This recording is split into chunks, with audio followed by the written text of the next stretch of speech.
Hello everyone, कैसे हो आप सब लोग। I hope everyone is great. सबसे पहले तो बेटा आप सभी लोगों का स्वागत है फिजिक्स वेदा के इस अमेजिंग से चैनल पे।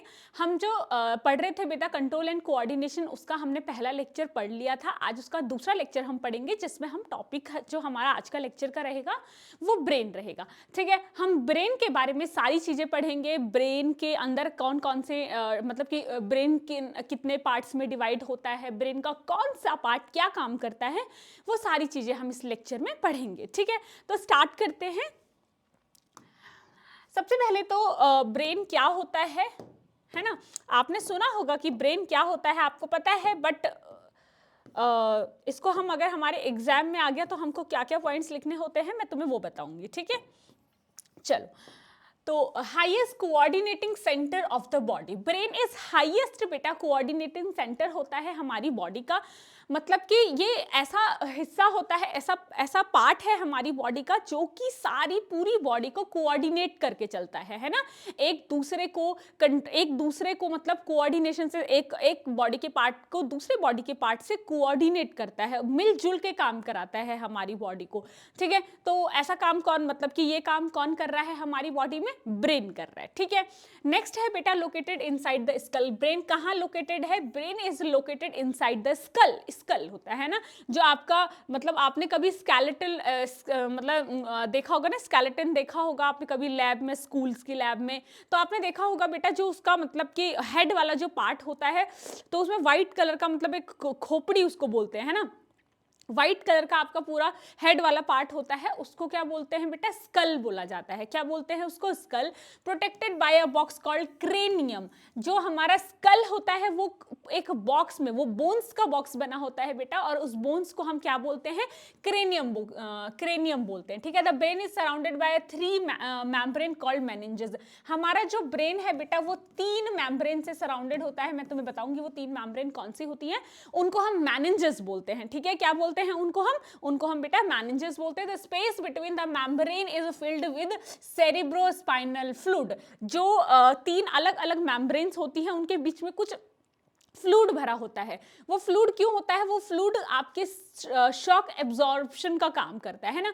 कोई शॉक दिमाग में, मतलब कि कोई झटका लग गया, जोर से सर कहीं लग गया, तो जल्दी से पूरा जो इफेक्ट है वो हमारे ब्रेन में ना हो, इसीलिए कुछ फ्लूइड्स होते हैं, वो फ्लूइड्स बेटा उस शॉक को एब्जॉर्ब कर लेते हैं। ठीक है, तो ये इसको बोलते हैं cerebrospinal fluid. The fluid protect the brain from the mechanical shocks. हाँ, ये जो फ्लूइड होता है ये हमारे ब्रेन को मैकेनिकल शॉक से क्या करता है बेटा, प्रोटेक्ट करता है। ठीक है, नेक्स्ट हमारे पास आ जाता है,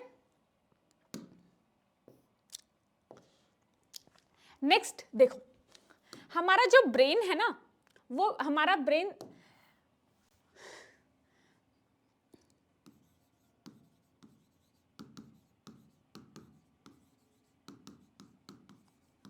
डिवाइडेड इनटू 3 पार्ट्स। 3 पार्ट्स में ब्रेन को डिवाइड करा है। पहला है आपका फोर ब्रेन, दूसरा है आपका मिड ब्रेन, एंड तीसरा है बेटा आपका हाइंड ब्रेन। ये आपके ब्रेन को 3 हिस्सों में डिवाइड करा गया है। ठीक है, अब फोर ब्रेन के अंदर 3 अलग अलग हिस्से आते हैं, मिड ब्रेन के अंदर अलग, हाइंड ब्रेन के अंदर अलग, तो ये मैं आपको पढ़ाऊंगी। ठीक है, सबसे पहले आप जो ब्रेन की जो 3 मेम्ब्रेन्स थी वो देखो, है ना।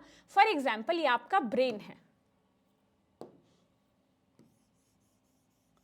ठीक है, ये ब्रेन है। ब्रेन से नीचे क्या जाती है, एक स्पाइनल कॉर्ड जारी होती है। ब्रेन के ऊपर 3 मेम्ब्रेन्स की लेयरिंग होती है। ठीक है,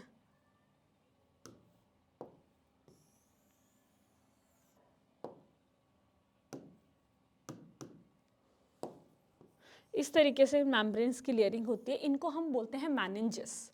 इन मेम्ब्रेन्स को हम क्या बोलते हैं, मेनिंजेस बोलते हैं। ठीक है, ये इस तरीके से स्पाइनल कॉर्ड में भी नीचे को आती है।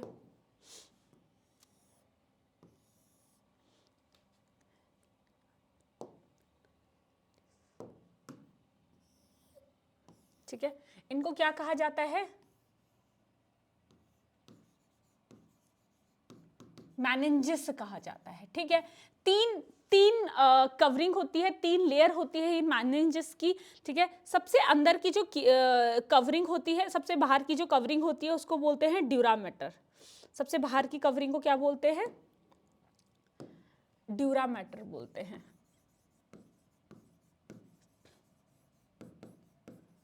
ड्यूरामेटर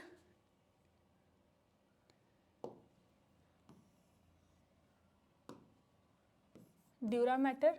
उसके बाद की जो वाइट कलर की है बेटा उसको बोलते हैं एरेक्नॉइड।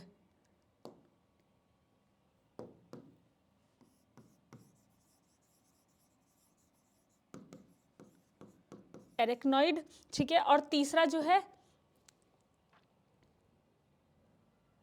उसको बोलते हैं पायामेटर।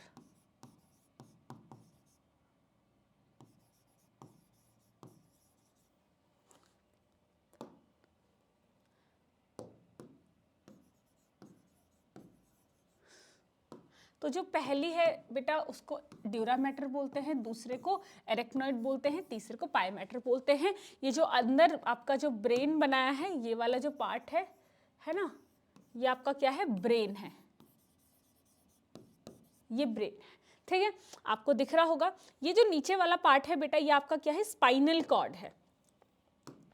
देखो ये क्या है? ये स्पाइनल कॉर्ड है, स्पाइनल कॉर्ड, ठीक है।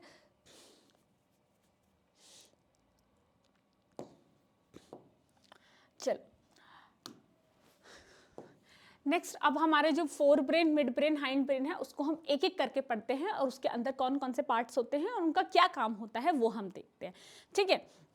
तो सबसे पहले तो बेटा आपका फोर ब्रेन के अंदर जो पहला पार्ट आता है वो आता है सेरिब्रम, दूसरा है थैलेमस और तीसरा है हाइपोथैलेमस, ठीक है।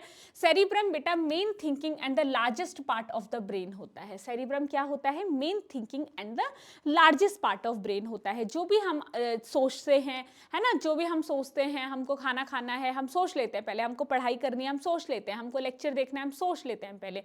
तो जो भी सोचने का जो काम होता है ना वो आपका सेरिब्रम करता है। कौन करता है? Cerebrum. And cerebrum is the part of fore brain. Cerebrum किसका पार्ट है बेटा? सेरिब्रम फोर ब्रेन का पार्ट है। दूसरा पार्ट है, दूसरा जो काम करता है सेरिब्रम, वो आपके सारे वॉलेंट्री एक्शंस को परफॉर्म करता है। What is the voluntary action? Voluntary actions क्या होते हैं बेटा? मैंने आपको इससे पहले वाले लेक्चर्स में बताया था, फिर भी मैं आपको बता दूं वॉलेंट्री एक्शन क्या होते हैं। देखो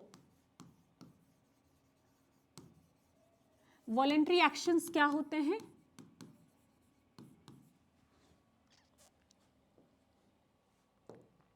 वॉलेंट्री एक्शन जैसे कि हो गया डांसिंग, है ना, जो हम अपनी विल के हिसाब से कर सकते हैं। वॉकिंग और डांसिंग हो गया, वॉकिंग हो गया और रनिंग हो गया, राइटिंग हो गया, है ना। ये सारे ऐसे काम हैं बेटा जो हम अपनी विल के हिसाब से करते हैं। जो काम हम अपनी विल के हिसाब से अपनी इच्छा के अनुसार करते हैं उनको हम क्या कहते हैं? उनको हम वॉलेंट्री एक्शन कहते हैं, ठीक है।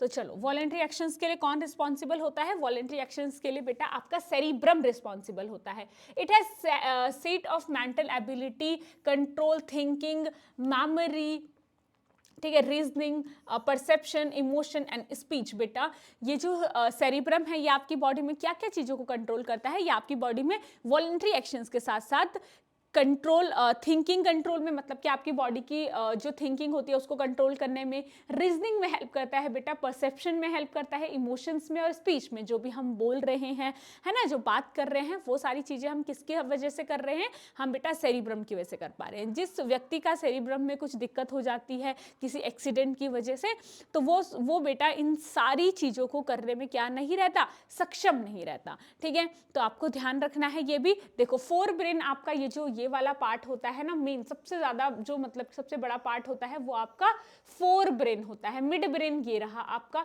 ठीक है, मिड ब्रेन ये है और हाइंड ब्रेन बेटा आपका ये रहा, ठीक है। चलो, तो ये सेरिब्रम आपका ये सारे काम करता है। उसके बाद आ जाते हैं आपके थैलेमस, ठीक है। Thalamus is also a part of fore brain. Thalamus किसका पार्ट है बेटा? फोर ब्रेन का पार्ट है। पहले तो आपको ये ध्यान रखना है कि फोर ब्रेन में कौन कौन से पार्ट आते हैं, मिड ब्रेन में कौन कौन से पार्ट आते हैं और हाइंड ब्रेन में कौन कौन से पार्ट आते हैं, ठीक है।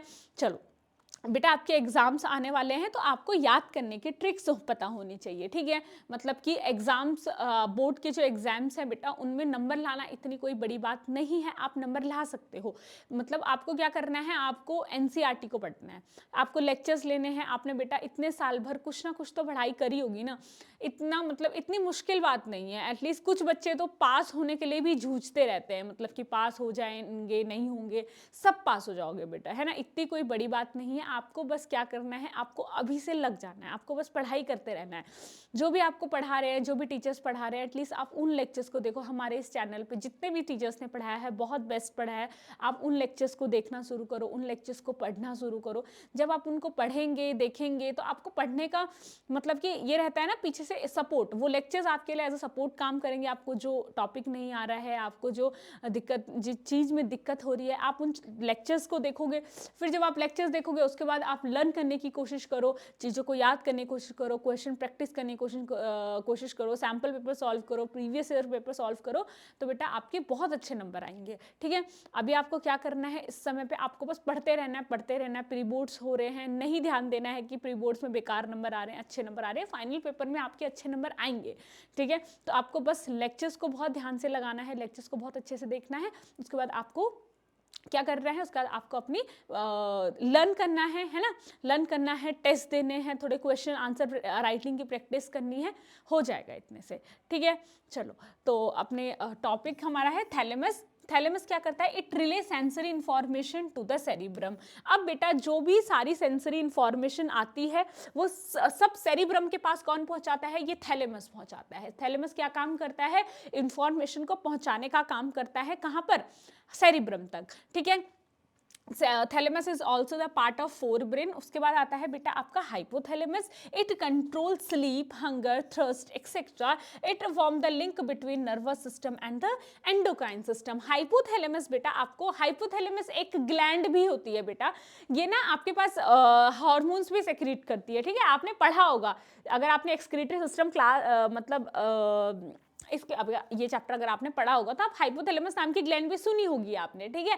तो hypothalamus is the part of brain and बेटा ये एंडोक्राइन सिस्टम को भी कंट्रोल करता है, मतलब कि एंडोक्राइन सिस्टम में भी काम करता है। तो हाइपोथैलेमस ऐसा पार्ट है जो कि ब्रेन और एंडोक्राइन सिस्टम को कनेक्ट करने का काम कर रहा है, ठीक है।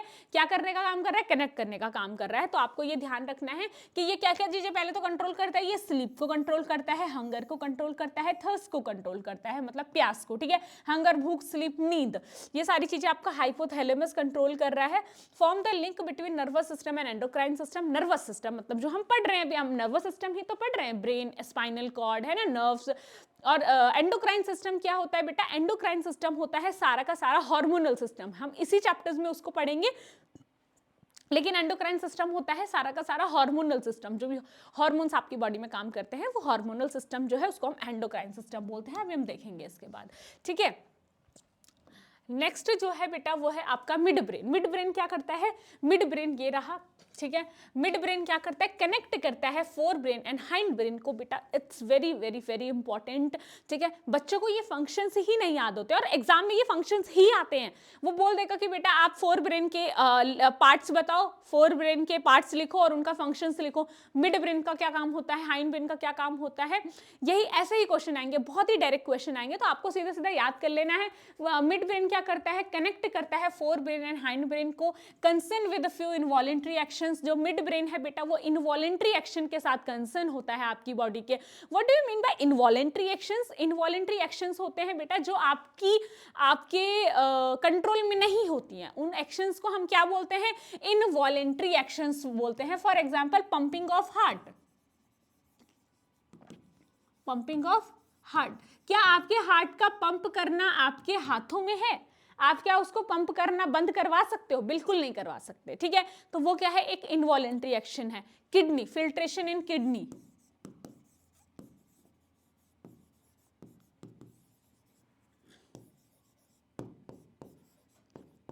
है ना। किडनी बेटा फिल्ट्रेशन रोक नहीं सकती अनटिल एंड अनलेस आप मतलब कि हमारी बॉडी उसको खुद से ना रोक दे, या फिर मतलब कि डेथ होने के बाद ही वो रुकता है। अगर वो रुक गया बेटा तो हमारी डेथ हो जाती है, ठीक है। ऐसा नहीं है कि हमने थोड़ी देर के लिए अपने किडनी को बोला कि तुम रेस्ट कर लो, ऐसा नहीं है कि हम अपने हार्ट को बोलेंगे आप रेस्ट कर लो, नहीं कर सकते बेटा। वो रेस्ट करेंगे तो हम जिंदगी भर के लिए रेस्ट इन पीस हो जाएंगे। इसीलिए हमारे जो हार्ट होता है, हमारी किडनीज होती हैं, वो इनवॉलेंट्री एक्शंस को परफॉर्म करती हैं। उनका जो काम होता है बेटा वो हमारे कंट्रोल में नहीं होता है। ऐसे एक्शंस को हम बोलते हैं इनवॉलेंट्री एक्शंस, ठीक है। चलो नेक्स्ट है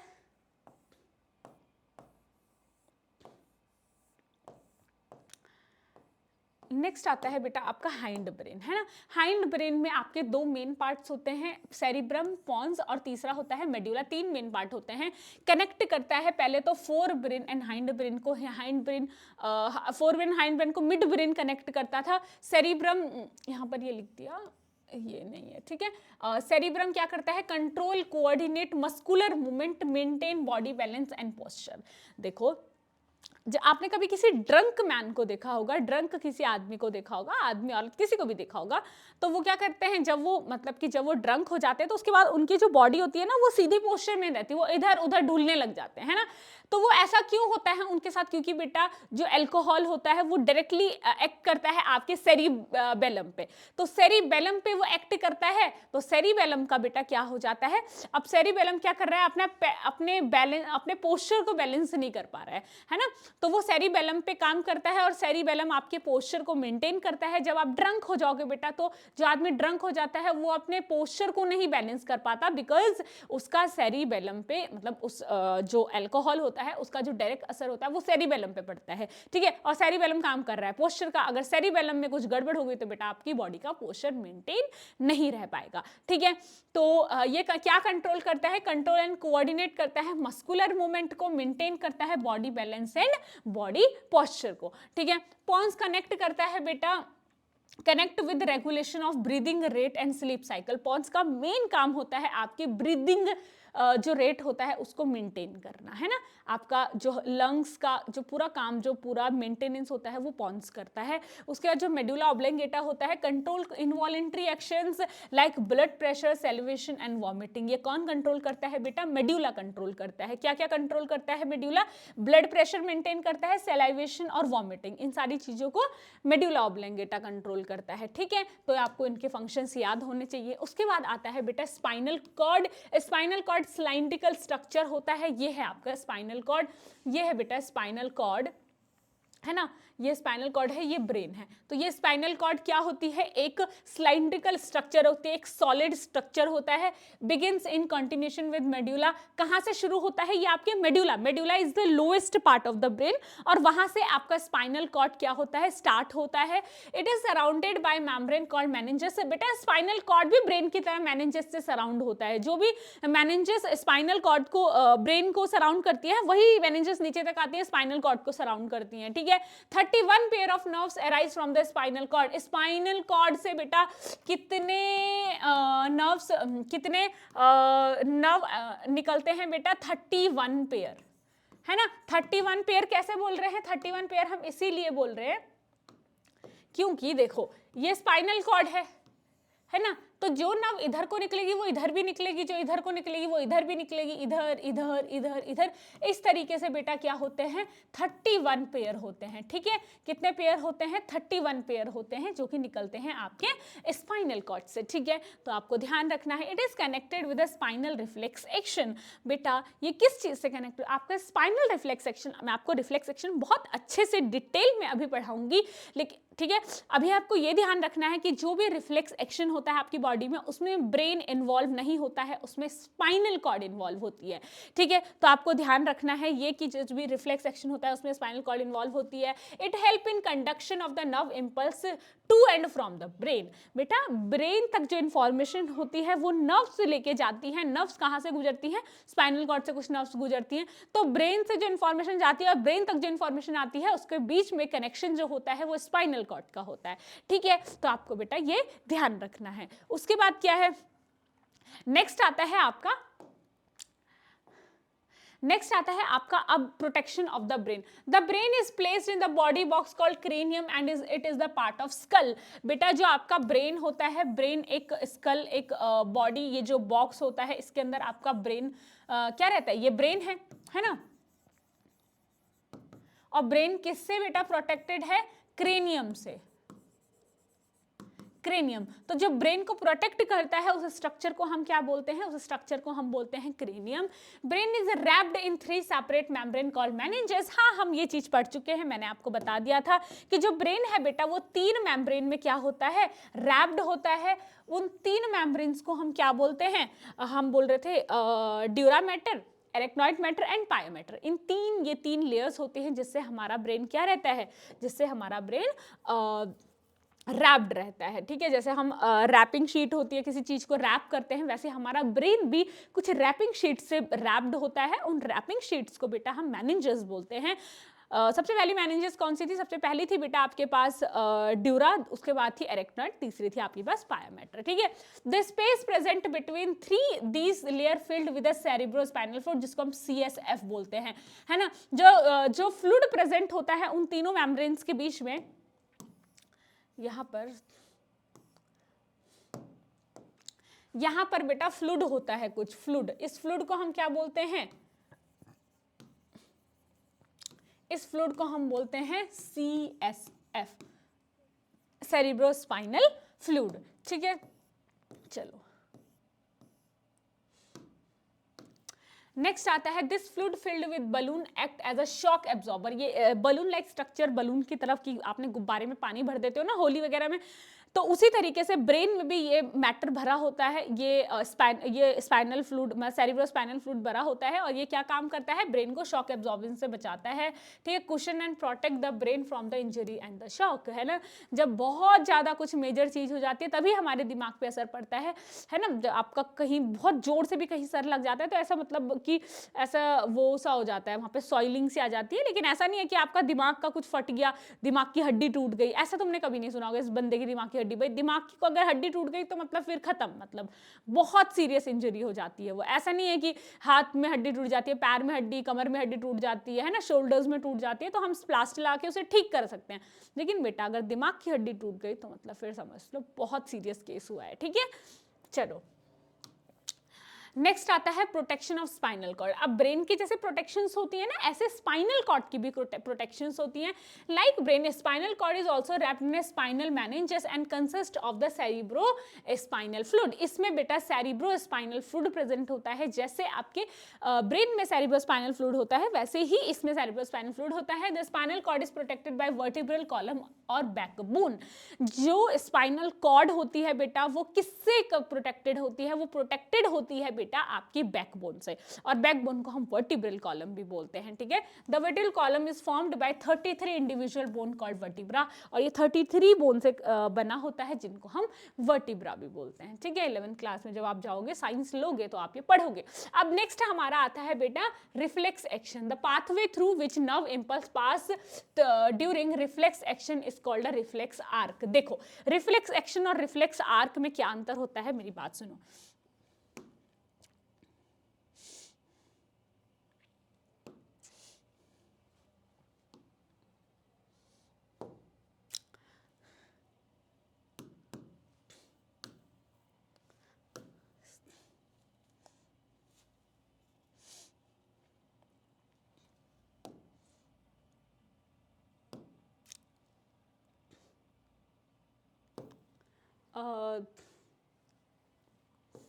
ठीक है, रिफ्लेक्स आर्क है, इसको हम एक डिटेल में पढ़ते हैं.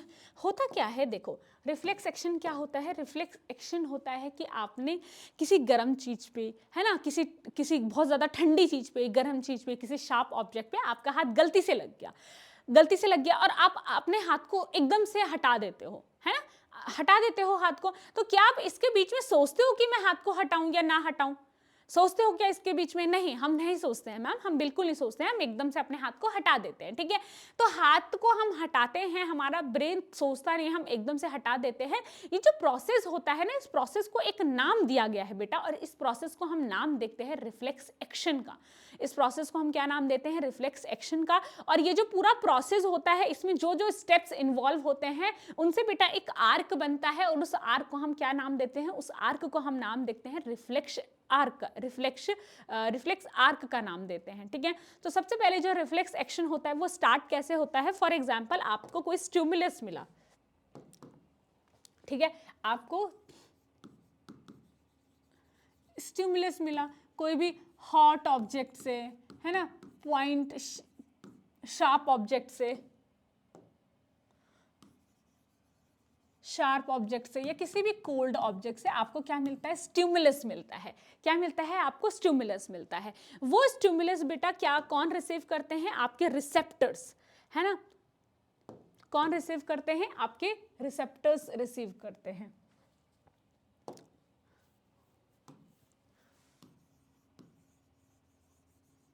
रिसेप्टर्स, है ना। वो कौन, आपके कौन से क्या रिसीव करते हैं, मतलब कौन रिसीव करते हैं? आपकी बॉडी में, आपके सेंस ऑर्गन्स में क्या होते हैं? आपके स्किन्स में रिसेप्टर्स होते हैं। वो क्या करते हैं? इस इंफॉर्मेशन को रिसीव करते हैं। फिर ये जो इंफॉर्मेशन होती है ना, ये इंफॉर्मेशन कहाँ जाती है बेटा? ये इंफॉर्मेशन जाती है आपके, इंफॉर्मेशन कहाँ जाती है? इंफॉर्मेशन जाती है आपके स्पाइनल कॉर्ड में। कहाँ जाती है बेटा? ये ब्रेन में नहीं जाती है, ठीक है। ये इंफॉर्मेशन ब्रेन में नहीं जाती है, ये इंफॉर्मेशन जाती है आपके स्पाइनल कॉर्ड में। ब्रेन डायरेक्टली नहीं इन्वॉल्व होता है रिफ्लेक्स एक्शन में, स्पाइनल कॉर्ड।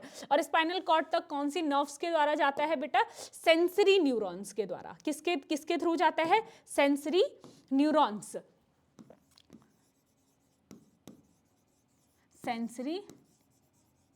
सेंसरी न्यूरॉन्स के थ्रू आपके स्पाइनल कॉर्ड में ये क्या जाती है? ये इंफॉर्मेशन जाती है।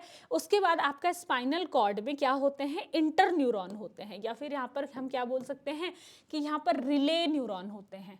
क्या होते हैं? इंटर न्यूरॉन होते हैं। मैंने आपको ये 3 तरीके के न्यूरॉन लास्ट लेक्चर में पढ़ाए थे, इंटर न्यूरॉन और रिले न्यूरॉन होते हैं, ठीक है। कहाँ होते हैं? ये आपके स्पाइनल कॉर्ड में होते हैं। ये इंटर न्यूरॉन क्या करते हैं? इस इंफॉर्मेशन को कहाँ ले जाते हैं? इस इंफॉर्मेशन को मोटर न्यूरॉन के थ्रू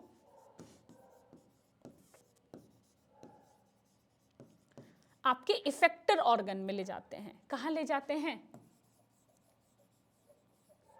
इफेक्टर ऑर्गन। और इस कंडीशन में हमारा इफेक्टर ऑर्गन कौन है? हमारे मसल्स हैं।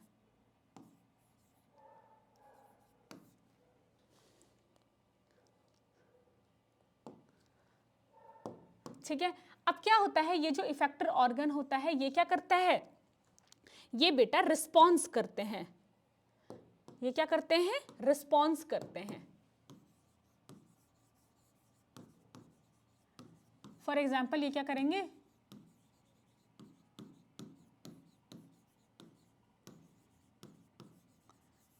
बॉडी पार्ट को उस ठंडी, गरम या फिर शार्प ऑब्जेक्ट से क्या करेंगे? रिमूव करेंगे, ठीक है। तो होता क्या है कि स्टिमुलस हमें मिलता है। स्टिमुलस हॉट भी हो सकता है, कोल्ड भी हो सकता है, शार्प भी हो सकता है, कुछ भी हो सकता है, ठीक है। हम क्या, हमारे वो स्टिमुलस कहाँ, कौन रिसीव करता है? हमारे रिसेप्टर्स। रिसेप्टर्स कहाँ प्रेजेंट होते हैं? रिसेप्टर्स हमारे सेंस ऑर्गन में, हमारे सेंस ऑर्गन्स जो होते हैं वहां पर रिसेप्टर्स प्रेजेंट होते हैं। स्किन भी हमारी सेंस ऑर्गन है, स्किन में भी अगर कुछ टच हो गया तो वहां पर भी रिसेप्टर्स प्रेजेंट होते हैं, ठीक है।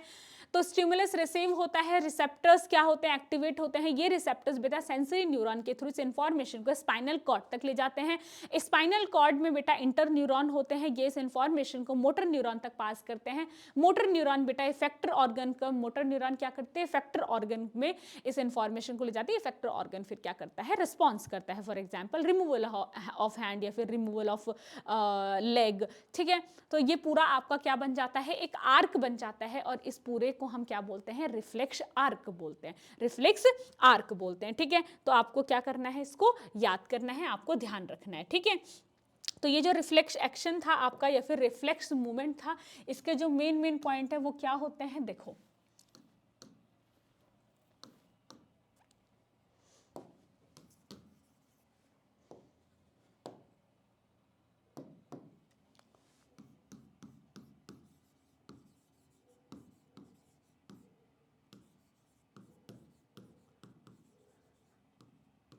इसके मेन पॉइंट क्या होते हैं?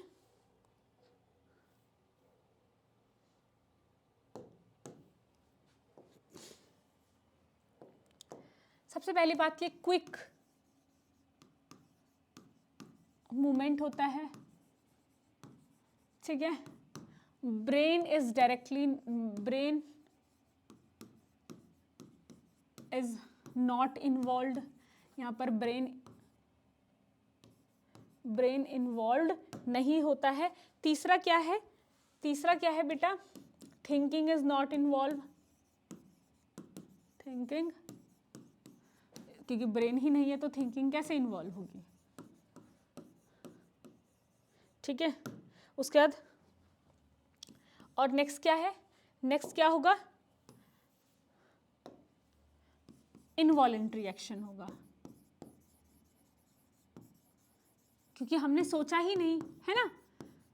और जिस काम को हम सोचते नहीं है वो एक्शंस क्या होते हैं? इनवॉलेंट्री एक्शंस होते हैं। अगर कुछ पॉइंट्स रिफ्लेक्स एक्शन के बारे में लिखने को आ गए तो आपको इस तरीके से करना है, ठीक है। चलो अब देखो, अब एक बार फिर से इसको पढ़ना शुरू करो। The path through which nerve impulse pass during reflex action is called reflex arc. ये जो पूरा एक पाथ बन जाता है ना, जो मैंने आपको पूरा पाथ बनाया, उस पूरे पाथ को हम क्या बोलते हैं? उस पूरे पाथ को बेटा हम बोलते हैं रिफ्लेक्स आर्क, है ना। तो ये जो पाथवे है, इस पूरे पाथवे को हम क्या नाम देंगे? इस पूरे पाथवे को हम नाम देते हैं एक रिफ्लेक्स आर्क का, रिफ्लेक्स आर्क, ठीक है। चलो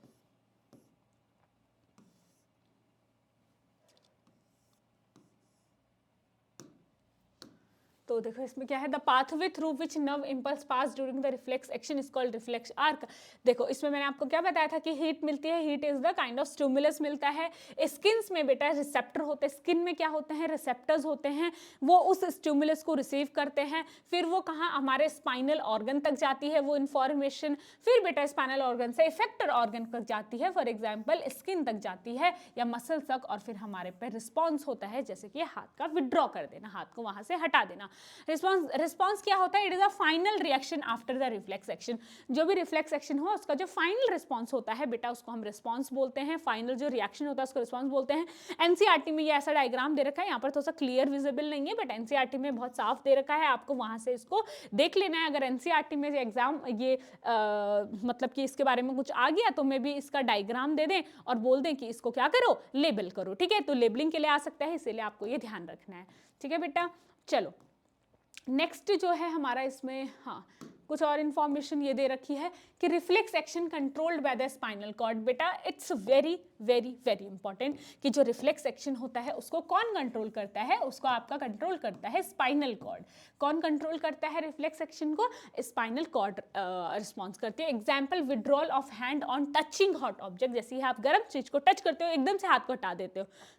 छोटा बच्चा भी है ना, जो मतलब बहुत ज़्यादा अभी थिंकिंग नहीं है, जिसकी बहुत ज़्यादा थिंकिंग प्रोसेस डेवलप नहीं हुआ है, वो भी एकदम से हाथ हटाता है किसी गर्म ठंडी चीज़ पे, एकदम से हटा देता है ना। तो क्या स्पाइनल कॉर्ड इसमें मतलब सेंस कर दिया उसकी स्किन ने, है ना, और सारी इंफॉर्मेशन उसके स्पाइनल कॉर्ड तक जाती है। स्पाइनल कॉर्ड बेटा इंफॉर्मेशन देती है कि हाथ को हटाओ, और हाथ हटा देते हो, ठीक है। उसके बाद आता है नीड क्यों है रिफ्लेक्स एक्शन की? In situations like touching hot object, pinching etcetera, sudden response is required. बेटा जब हम किसी गर्म चीज को छू लेते हैं, किसी पिंचिंग ऑब्जेक्ट को, शार्प ऑब्जेक्ट को छू लेते हैं, तो सडन रिएक्शन होना बहुत जरूरी है, तभी हटा पाएंगे, नहीं तो हाथ तो जल जाएगा, है ना। तो इसीलिए बेटा किसकी जरूरत होती है यहाँ पर? रिफ्लेक्स एक्शन की जरूरत होती है। Reflex action is generated from spinal cord instead of the brain. बता दिया आपको 3 से 4 बार की स्पाइनल कॉर्ड से ये जनरेट होता है, ब्रेन से जनरेट नहीं होता है। दूसरा है so that time taken for the action is reduce. इसीलिए बेटा क्योंकि ब्रेन है जो थिंकिंग करता है, स्पाइनल कॉर्ड थिंकिंग में इन्वॉल्व नहीं होती है, ठीक है। तो थिंकिंग इन्वॉल्व है नहीं, टाइम नहीं लगेगा, तो बेटा सडन काम होगा, ठीक है, सडन रिस्पॉन्स होगा। ये डायग्राम अगेन आपके एनसीईआरटी का है। ठीक है, यहाँ पर बेटा आपका ब्रेन का जितना भी सारा सिस्टम था वो सारी चीजें खत्म होती हैं। ठीक है, आज का हमारा टॉपिक ब्रेन ही था, लेकिन हम थोड़ा सा ग्लैंड्स को भी देख लेते हैं, फिर हम इसके बाद बेटा एंडोक्राइन सिस्टम पे आ जाएंगे। उसके बाद जो कि बहुत प्रॉब्लमेटिक लगता है बच्चों को, अगर आपने मतलब कि वो लेक्चर तो आपको स्किप करना ही नहीं चाहिए। मुझे भी ये लगता है कि अगर आप 10th क्लास में, तो सबसे ज्यादा बच्चों को लगता है उन हॉर्मोन्स को याद करने में प्रॉब्लम होती है। तो बेटा हॉर्मोन्स मैं आपको यही क्लास में याद करवा दूंगी आपको, आप जब जहां भी आप बैठ के लेक्चर देख रहे हैं, आपको बस वहां बैठ के ऐसे जैसे मैं बुलवाऊंगी आपको बस उस तरीके से बोलना है। ठीक है, उसके बाद वो जो एंडोक्राइन सिस्टम के बाद है, जो सबसे ज्यादा उसके बाद जो चीज में दिक्कत आती है वो आती है बच्चों को प्लांट हार्मोन में। तो प्लांट हार्मोन को भी हम ऐसे करके रट लेंगे, ऐसे करके पढ़ लेंगे। ठीक है, तो ये जो एंडोक्राइन सिस्टम वाला चीज है, मतलब कि एनिमल हार्मोन और प्लांट हार्मोन है, ये बेटा आपको याद करने हैं, और याद करने के लिए आपको बेटा बैठना पड़ेगा, उसको रटना पड़ेगा। ठीक है, तो हम पहले समझेंगे फिर उसको याद करेंगे। अभी तो हम फिलहाल ग्लैंड्स पे आते हैं। देखो, अ gland is a structure which is secrete a specific substance. Gland आपकी बॉडी में स्ट्रक्चर्स होते हैं। क्या होते हैं ग्लैंड? स्पेसिफिक पोजिशंस पे कुछ स्ट्रक्चर्स होते हैं जो क्या काम करते हैं, सेक्रीट करने का काम करते हैं कुछ स्पेसिफिक सब्सटेंस, है ना, हमारी बॉडी में। A gland is made up of group of cells or a tissue. Gland बेटा किस चीज से बनी होती है? बेटा ये ग्रुप ऑफ सेल से बनी होती हैं। ठीक है, ग्रुप ऑफ सेल्स क्या बनी होती हैं? ग्लैंड्स बनी होती हैं। और इन ग्रुप ऑफ सेल्स को हम टिश्यू भी बोल सकते हैं। क्या बोल सकते हैं? टिश्यू भी बोल सकते हैं। ठीक है, there are 2 type of gland. आपको ध्यान रखना है, 2 तरीके की ग्लैंड होती है, एक होती है एक्सोक्राइन ग्लैंड, एक होती है एंडोक्राइन ग्लैंड। ठीक है, यहाँ पर एंडोक्राइन ग्लैंड और एक्सोक्राइन ग्लैंड बना रखी है, आपको ध्यान रखना है। ठीक है, चलो, एक्सोक्राइन ग्लैंड क्या होती है? Secrete its product into a duct और tube. Endocrine gland, exocrine gland ऐसी ग्लैंड्स होती हैं बेटा, हमारा जो चैप्टर है ना इसमें हमको एंडोक्राइन ग्लैंड ज्यादातर पढ़नी है, बट पता होना चाहिए कि ग्लैंड 2 तरीके की होती है। जो हम पढ़ेंगे सिर्फ वही नहीं होती है, सिर्फ एंडोक्राइन ग्लैंड ही ग्लैंड नहीं होती है, एक ग्लैंड एक्सोक्राइन ग्लैंड भी होती है। ठीक है, तो वो एक्सोक्राइन ग्लैंड क्या होती है वो मैं आपको बता रही हूँ। देखो, एक्सोक्राइन ग्लैंड होती है, gland secrete its product in a duct और ट्यूब। जो एक्सोक्राइन ग्लैंड होती है वो अपने प्रोडक्ट को किस में सेक्रेट करती है बेटा? वो अपने प्रोडक्ट्स को सेक्रेट करती है डक्ट्स में या फिर ट्यूब में। For example, the salivary gland secrete the saliva into a duct called salivary duct. जो सलाइवरी ग्लैंड होती है वो अपने सेक्रेशंस को किस में सेक्रेट करती है? डक्ट में सेक्रेट करती है। ठीक है, तो ये आपको ध्यान रखना है। दूसरा है बेटा endocrine gland. A group of endocrine gland which produce various hormone are called endocrine gland. Endocrine gland बेटा एक सिंगल ग्लैंड नहीं है, ये एक ग्रुप ऑफ ग्लैंड है जो कि अपने हार्मोन्स को प्रोड्यूस करती है। क्या करती है? हार्मोन को प्रोड्यूस करती है। ठीक है, तो आपको ध्यान रखना है कि endocrine gland is not a single gland, ये ग्रुप ऑफ ग्लैंड होते हैं, बहुत सारे ग्लैंड्स इन्वॉल्व होते हैं एंडोक्राइन ग्लैंड में। Group of endocrine gland which produce a various hormone are called endocrine gland. The endocrine gland present in the human body. कहाँ कहाँ प्रेजेंट होते हैं? बॉडी के अलग अलग पार्ट्स में एंडोक्राइन ग्लैंड प्रेजेंट होती है। पहली होती है बेटा पीनियल ग्लैंड। ये पीनियल ग्लैंड कहाँ होती है? ये बेटा आपके ब्रेन में होती है। पीनियल ग्लैंड कहाँ होती है?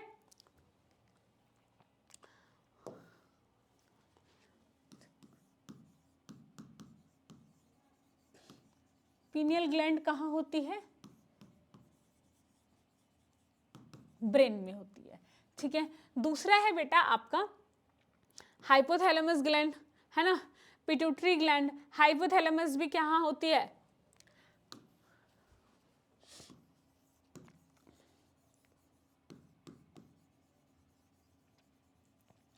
हाइपोथैलेमस ग्लैंड भी कहाँ होती है? ब्रेन में होती है। उसके बाद आपका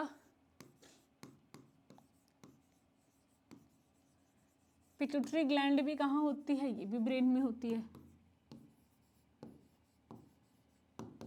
ब्रेन में होती है। ठीक है, hypothalamus gland, pituitary gland. Thyroid gland कहाँ होती है बेटा? थायराइड ग्लैंड कहाँ होती है?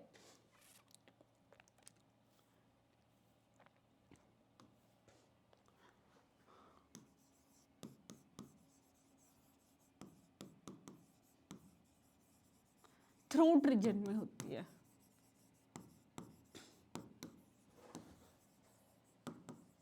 थायराइड ग्लैंड कहाँ होती है? थ्रोट रीजन में होती है, ठीक है।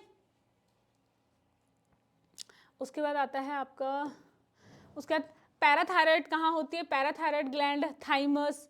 पैराथायराइड कहाँ होती है? पैराथायराइड भी आपके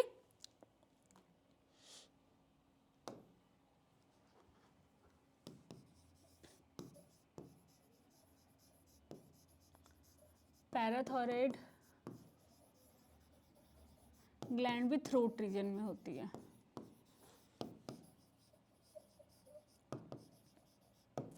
ठीक है। उसके बाद आपकी थाइमस ग्लैंड कहाँ होती है?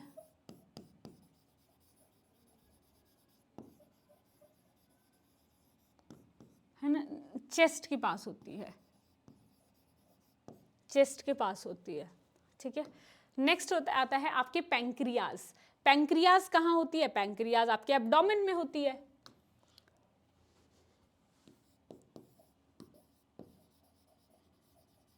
पैंक्रियाज कहाँ होते हैं? एब्डोमेन, एब्डोमेन में होती है। नेक्स्ट है आपकी एड्रिनल ग्लैंड।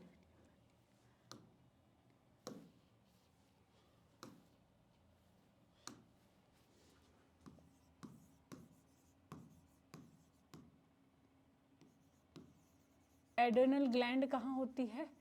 एड्रिनल ग्लैंड होती है आपकी किडनी में,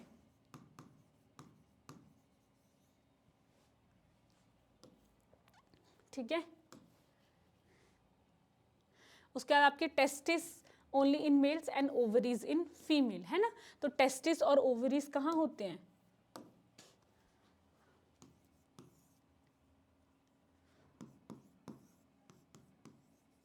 टेस्टिस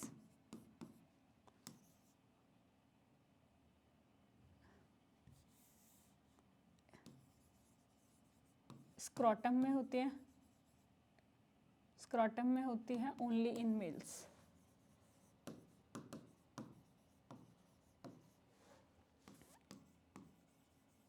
ओवरीज एब्डोमेन रीजन में होती है ओनली इन फीमेल्स, और ये बेटा सिर्फ फीमेल्स में होती है, ठीक है।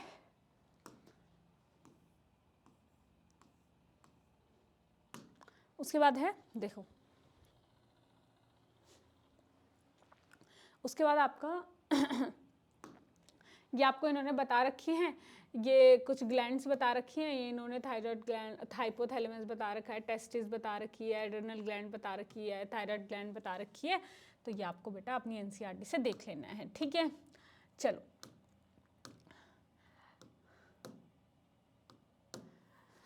Thank you so much. आज के लिए इतना ही। बाकी की जो इसके बाद वाली जो क्लासेस है वो हम नेक्स्ट क्लास में बिल्कुल कंप्लीट करेंगे, है ना। आपको इसी तरीके से डिटेल में पढ़ाएंगे, और आपको बेटा अपनी एनसीईआरटी को बहुत ध्यान से पढ़ना है। अगर आपके पास कोई साइड बुक है तो आप उसको भी पढ़ सकते हो, अपने नोट्स को भी पढ़ सकते हो।